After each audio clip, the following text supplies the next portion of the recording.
Assalamualaikum warahmatullahi wabarakatuh dan selamat malam Bapak dan teman-teman. Sebelumnya perkenalkan nama saya Chandra Arini dengan NIM 20090903614. Video kali ini untuk memenuhi tugas mata kuliah Sistem Informasi Manajemen. Saya berasal dari kelompok 6, menjelaskan tentang bagaimana penerapan AI atau Artificial Intelligence pada case atau kasus yang kami pilih. Eh, Kasus yang kami pilih di kaggle.com berjudul Chest X-ray Image Pneumonia, di mana ketika kami mengunduh data pada Kaggle tersebut, itu berupa RAR dengan 4 folder, di mana isinya ada foto paru-paru orang yang normal, orang yang terkena COVID, orang yang terkena pneumonia, dan orang yang mengidap tuberkulosis. Kemudian, untuk menjawab soal nomor 1, bagaimana penerapan AI pada case? Di sini ada 4 konten yang akan saya bahas. Yang pertama COVID, kemudian pneumonia, yang ketiga tuberkulosis, dan yang keempat CNN. Nah, untuk COVID yang pertama, jadi COVID ini virus yang menyerang Indonesia pada tahun 2020 hingga saat ini tahun 2022, tetapi kasusnya mulai menurun. Manifestasi klinis atau dampak yang ditimbulkan dari COVID itu 2-14 hari. Nah, tanda atau gejala awal terkena COVID itu ada batuk, demam, dan sesak nafas. Nah, yang kalau dia mulai berat, itu ciri-cirinya terkena pneumonia, gagal ginjal, dan kematian. Nah, untuk pengecekan COVID sendiri bisa dilakukan dengan 2 cara. Yang pertama ada PCR atau polymerase chain reaction. Kemudian yang kedua ada swab yang dilakukan pada cairan pernapasan. Nah, seperti yang kita ketahui, kalau menggunakan PCR dan swab ini membutuhkan waktu yang lama agar hasilnya itu keluar. Nah, kemudian yang kedua, di sini membahas pneumonia. Apa sih pneumonia itu? Pneumonia adalah radang paru-paru yang disebabkan oleh virus. Penderita yang terkena pneumonia itu rata-rata di rentang usia lebih dari 60 tahun. Nah, penyebaran virus pneumonia ini melalui pernapasan. Pendeteksiannya bisa dilakukan dengan yang namanya C-reactive protein atau CRP serum. Kemudian di sini ada tuberkulosis. Tuberkulosis adalah penyakit menular akibat infeksi bakteri. TBC umumnya menyerang paru-paru, tetapi dapat menyerang organ lain seperti ginjal, tulang belakang, dan otak. Kemudian telah dijelaskan sebelumnya kalau pendeteksian COVID itu bisa dengan 2 cara. Yang pertama swab sama PCR. Nah, kalau swab sama PCR ini butuh waktu berhari-hari biar kita tahu kalau hasilnya itu kita ini positif atau negatif. Nah, jadi cara tersebut itu dipandang kurang efektif karena memakan waktu yang lama. Nah, jadi ditemukanlah terobosan baru, yaitu pendeteksian COVID dan penyakit lainnya dengan menggunakan X-ray atau ronsen. Jadi, hasil atau wujud dari X-ray itu nanti berupa gambar rongga dada kita, itu berupa ronsennya itu. Nah, lalu X-ray ini termasuk artificial intelligence atau AI jenis apa? Teknik apa? Jadi X-ray ini menggunakan teknik AI jenis neural network and deep learning. Dan kategori neural network yang digunakan adalah CNN atau convolutional neural network. Nah, apa sih CNN ini? CNN ini salah satu jenis neural network yang sebelumnya yang biasa digunakan pada data image. CNN bisa digunakan untuk mendeteksi dan mengenali objek pada image. Lalu gimana cara kerjanya CNN? CNN ini memanfaatkan proses konvolusi dengan menggerakkan sebuah kernel konvolusi filter berukuran tertentu ke sebuah gambar. Jadi cara kerjanya itu seperti ini teman-teman. Bentar ya. Nah, cara kerja CNN itu seperti ini. Jadi dia mendeteksi gambarnya satu persatu. Jadi nanti gambar paru-paru itu bakal dideteksi entah itu paru-paru orang normal, paru-paru orang yang terkena COVID, TBC, dan pneumonia.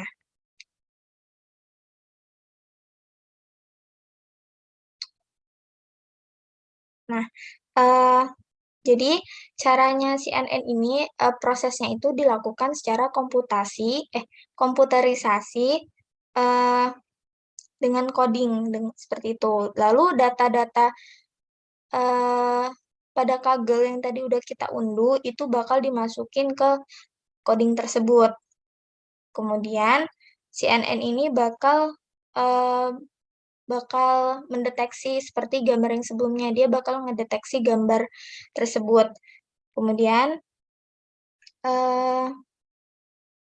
objek yang ditinjau oleh CNN ini itu namanya Grand Glass Opacity atau GGO, yaitu berupa selaput lendir yang terbentuk pada paru-paru pasien. Jadi yang menjadi pembeda itu pasti di paru-paru orang normal, orang terkena COVID sama pneumonia dan TBC itu ada perbedaan di selaput lendirnya itu. Kemudian di sini saya akan memberikan visualisasi atau kira-kira contohnya dari penggunaan AI. Di sini kita bisa pilih choose file. Di sini ada foto orang, kita pilih orang yang terkena COVID aja. Kira-kira seperti ini. Jadi nanti datanya di-upload, kemudian nah, jadi nanti ini sebagai visualisasi atau contoh aja. Nanti di sini bakal tertera kalau orang tersebut normal berarti tidak ada penyakitnya. Kalau misalnya COVID berarti nanti tulisannya COVID, terkena COVID-19 itu berapa persen. Gambaran kalau misalnya terkena pneumonia itu juga berapa persen. Dan kalau terkena TBC atau tuberkulosis itu berapa persen. Ini seperti untuk itu. X-ray contohnya. Itu baru diberikan oleh pemerintah di 8 rumah sakit. Jadi bukan di seluruh rumah sakit di Indonesia. Dan jadi penggunaan AI itu membutuhkan waktu 1-3 menit lebih cepat dibanding proses ketika harus PCR atau swab yang membutuhkan waktu bisa berhari-hari atau bisa juga dengan jadi kira-kira seperti ini nantinya kalau misalnya ke tenaga medis radiologi AI X-ray yang membutuhkan sudah waktu 15 menit ada di tapi seperti yang kita ketahui kalau tenaga AI-nya itu medis radiologi di Indonesia itu cukup terbatas orangnya. Gambar paru-paru yang kita upload kalau metode X-ray biasanya membutuhkan waktu CNN ini informasi yang saya ketahui bersifat 100% menyatakan orang tersebut sehat untuk mengetahui atau orang tersebut sedang terkena virus atau sedang terkena penyakit. Kita nggak bisa 100% percaya kalau CNN atau AI ini tidak akan membuat kesalahan. Nah, lalu AI ini hanya bersifat membantu dokter dalam membuat keputusan apakah pasien tersebut harus dirawat inap atau diperbolehkan pulang. Yang tetap memutuskan pasien tersebut sakit atau tidak sakit itu tetaplah dokter dengan banyak pertimbangan. Jadi pertimbangannya itu bukan hanya berdasarkan hasil dari mengupload foto ronsen tadi. Seperti itu. Sekian dari saya. Kurang lebihnya terima kasih. Wassalamualaikum warahmatullahi wabarakatuh.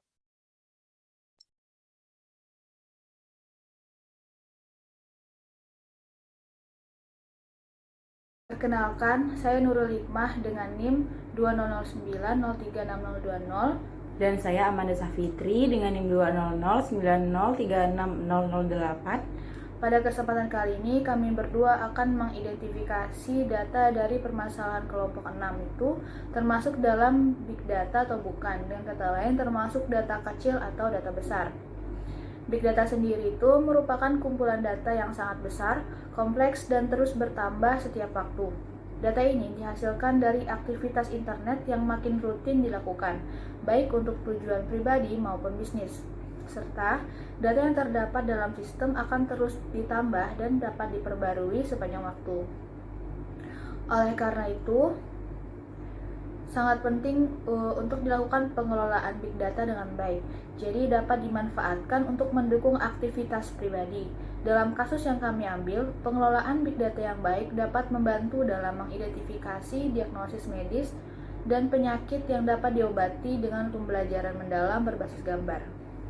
Nah, jadi program yang kami analisis ini merupakan salah satu dari contoh big data karena mengidentifikasi diagnosis medis dan penyakit yang dapat diobati dengan pembelajaran mendalam berbasis gambar. Jadi pada permasalahan yang kami analisis ini, program AI bertugas untuk mengidentifikasi gambar yang diinput ke dalam sistem. Gambar yang perlu diidentifikasi ini adalah gambar ronsen dari penyakit seperti koroid neovaskular, diabetik makular, edema, drusen, dan normal. Jadi caranya adalah dengan mengupload gambar ronsen ke sistem kemudian diidentifikasi sehingga termasuk dalam penyakit apa atau bisa juga termasuk normal. Selain itu, program yang dibuat ini juga dapat membandingkan dampak potensial dari keputusan rujukan pasien. Nah, contoh dari membandingkan dampak potensial dari keputusan rujukan pasien itu seperti hasil positif yang palsu. Terjadi ketika pasien normal atau memiliki drusen tetapi secara tidak akurat diberi label sebagai rujukan mendesak, dan ini dapat menyebabkan pemeriksaan yang tidak semestinya atau investigasi yang tidak perlu bagi pasien dan memberikan beban tambahan pada sistem perawatan kesehatan.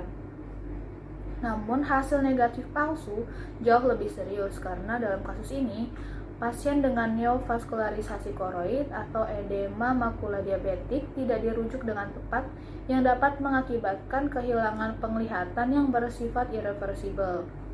Konsep big data terdiri dari 3 hal, yaitu integrasi data, pengelolaan data, dan analisis data. Yang pertama itu integrasi data. Integrasi data adalah proses untuk mengumpulkan semua data yang telah dibuat hingga menjadi big data. Dalam pembuatan program yang kami analisis ini, pada awalnya dikumpulkan data sebanyak 207.130 gambar yang di dalamnya terdapat gambar ronsen koroid neovaskular, edema makula diabetik, drusen, dan normal yang digunakan untuk melatih sistem AI. Kemudian yang kedua adalah pengelolaan data dari gambar-gambar yang ada dan kemudian diolah sehingga jika kemudian dimasukkan input data lagi, sistem dapat menganalisis gambar yang diinput. Yang ketiga adalah analisis data. Jika gambar ronsen diinput ke dalam sistem, maka sistem ini dapat menganalisis dan mengambil kesimpulan gambar ini termasuk ke dalam kategori penyakit apa dan dapat membandingkan serta mempertimbangkan tindakan yang diambil. Demikian yang dapat kami berdua sampaikan. Jadi kesimpulannya adalah program yang kami analisis merupakan big data atau termasuk dalam golongan big data. Kemudian untuk penjelasan selanjutnya akan disampaikan oleh teman kami. Halo semuanya, selanjutnya pada bagian atribut pada permasalahan ini akan kami jelaskan berdua. Yang pertama adalah saya Imada Smardana dengan NIM 20090360018 dan teman saya Muksin Maulana Azim dengan NIM 2009036036046. Jadi pada permasalahan pertama yaitu atribut. Di sini atribut yang pertama di sini ada data umum pasien. Jadi data umum pasien ini terdiri dari ID pasien, usia pasien, jenis kelamin pasien, dan alamat pasien. Jadi fungsi dari data umum ini untuk mengetahui identitas pasien itu tersebut. Dan yang kedua di sini ada data simptom atau data keluhan. Di sini yang pertama seperti suhu tubuh, itu akan diukur terlebih dahulu, dan seperti gejala-gejalanya di sini ada seperti batuk, demam, kelelahan, nyeri otot, dan masih banyak lagi. Jadi fungsi dari data ini bertujuan untuk lebih akuratkan hasil dari X-ray tersebut. Untuk yang ketiga akan dijelaskan oleh teman saya. Oke, selanjutnya ada data citra, yaitu data gambar. Yang pertama itu ada pilih gambar. Di gambar ini kita bisa memilih antara X-ray atau CT scan single atau CT scan multi. Pada gambar ini kita bisa memasukkan gambar-gambar X-ray dan yang lain-lainnya. Dari hasil gambar ini akan muncul seperti yang tadi, atribut-atribut tadi, seperti patient ID, terus waktu unggah, lalu ada gejala-gejalanya itu tadi, terus tingkat terkena COVID-nya berapa persen, terus kapasitas paru-paru, dan masih banyak yang lainnya. Sekian pembahasan dari kami untuk soal atribut. Kurang lebihnya kami mohon maaf. Assalamualaikum warahmatullahi wabarakatuh.